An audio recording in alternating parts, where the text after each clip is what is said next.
A News 2 I-Team investigation. Charleston police are investigating the owner of a local boutique. Victims claimed they gave her products to sell, and when she paid them back, those checks bounced. Several people called News 2 investigator Rebecca Collette, saying the boutique owner was also selling equity in a second space that did not actually exist. Good evening. 5 different businesses over the last 3 weeks reached out to me about Nicole Soriano and her store Looking for Local. In Nicole's store in Citadel Mall, she sells vendors items and then is supposed to give them back the money.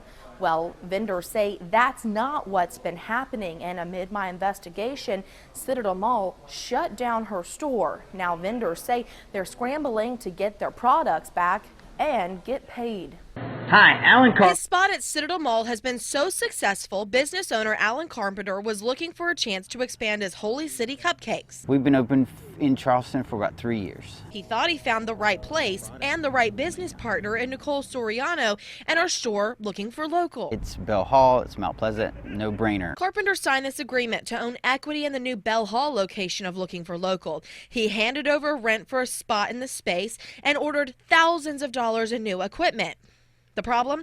When he showed up at the store mid-February, it still had the for rent sign in the window 2 weeks before the grand opening. Pretty much our worst nightmares were confirmed and true. After the I-Team started digging, we were contacted by more vendors. One sent us this picture of Soriano taking a would-be investors on a tour of the Bell Hall location. The I-Team learned Soriano contacted the owners of Bell Hall in November. That's according to the director of leasing, but she never signed a lease.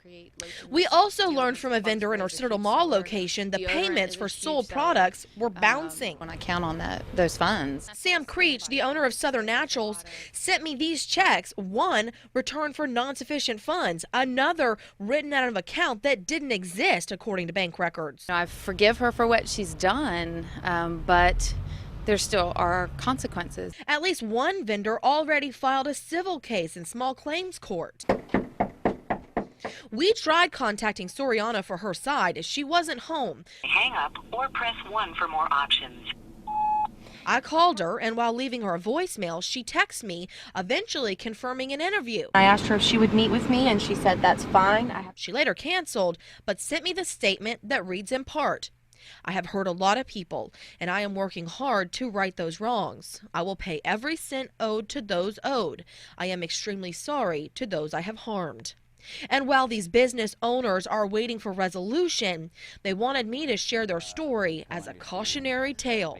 I just want her not to do it anymore. While we can forgive her, which we have, she has to face judgment for what she's done. I've been in contact with Charleston police, and tonight, coming up at 6, I'll have the latest in their investigation into Nicole Soriano and these claims. Rebecca Collette, News 2.